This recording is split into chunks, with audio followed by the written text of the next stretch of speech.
Kwame Rose here in Houston, Texas at the Green Party National Convention. I'm joined by the newly nominated and accepted Green Party presidential candidate, our friend here at The Real News, Dr. Jill Stein. Dr. Stein, how are you feeling today after accepting your nomination? And first off, congratulations. Thank you. I feel like history is about to be made because the American people have had it with a rigged economy and with a rigged political system. And we're watching the Democrats split apart. We're watching the Republicans melt down before our very eyes. We're looking at the fusion of the two in this demo-Republican party that Hillary Clinton is now heading, receiving all these endorsements from everybody from Meg Whitman to Brent Scowcroft and Republicans of all sorts. Robert Kagan, for example, the neocons are coming to Hillary. So, it's time for a second party, a party that represents everyday people, not just the war profiteers and the predatory banks and the fossil fuel giants. It's time for a party that's of, by, and for the people. Are you kind of hopeful that, like with the Bernie Sanders movement, you were able to take some of those supporters and bring them to the Green Party? Are you hopeful that you can take some of those Republican votes and bring them to the Green Party as well? In fact, I feel like we're offering, we're not taking, and in fact, the American people have rejected these campaigns.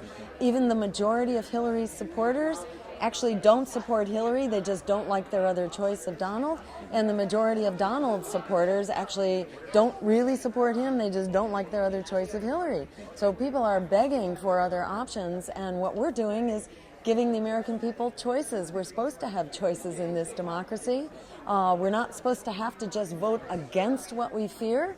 If we can't bring our values into our democracy, if democracy has no moral compass, we have a moral vacuum, and in rush the corporate predators, and we get the kinds of policies that we've been getting, throwing the American people under the bus on trade, on jobs, these low-wage and part-time jobs, on the climate that's melting down, and the wars that know no end. Well, you hit a lot of corporations, pharmaceutical corporations. You hit them in the stomach a couple days ago when you made some comments. Now, they say they only spread rumors about you when you're doing something right. Are these rumors true? Are you anti-vaccine, anti-science? Tell us your stance, because you are a medical doctor. That's right. I'm a medical doctor that thinks that we need to be able to trust our regulatory institutions. And I don't know what kind of opposition research they were doing, but I think they really got it wrong. And they're trying to smear me as an anti-vaxxer because I stand up to get the big money out of our regulatory boards so that people can trust them. Right now, when you have Monsanto, that's one of the major administrators, Monsanto lobbyists who move on the revolving door between the FDA and Monsanto, people aren't so trusting of the FDA. When you have a crisis like what happened with Vioxx, where the pharmaceutical industry flexed its muscles through the FDA, and the FDA suppressed science. Talk about science. We don't want corporations suppressing science, and the FDA sat on studies for 5 years while over 100,000 people developed serious heart disease from Vioxx because the FDA would not inform either physicians or the public. So we need regulatory boards we can trust. Somehow they want to make that out to being anti-vaxxer. I'm not anti-vax. I support vaccinations as a foundation of a public health system.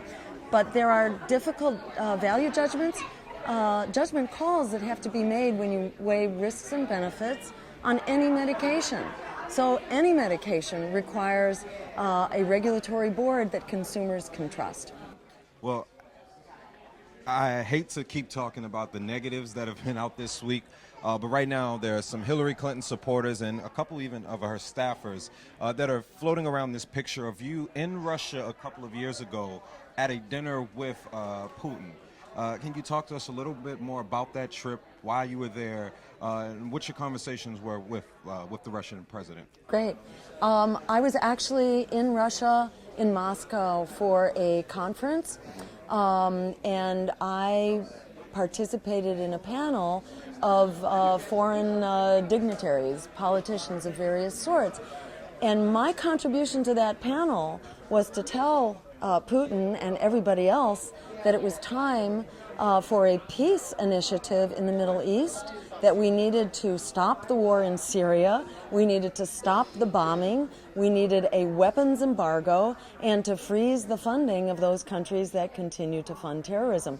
So, I think Hillary Clinton ought to pay attention to the kinds of policies that I was actually talking to Putin about. And interestingly, Putin watched our conference and our panel, and his remarks that night at that dinner was that he had heard the foreign politicians and he was shocked to find that he agreed with us on the need to create a peaceful path forward on Syria. The problem is that U.S. foreign policy too often is representing the war profiteers and the weapons industry. They are the only ones who are making out like bandits in this policy in the Middle East. We need a peace offensive. We need to stop having a foreign policy that is essentially a public relations campaign for the weapons industry. These problems are not so difficult to solve if we sit down as human beings and we find common cause around common issues, and that includes not only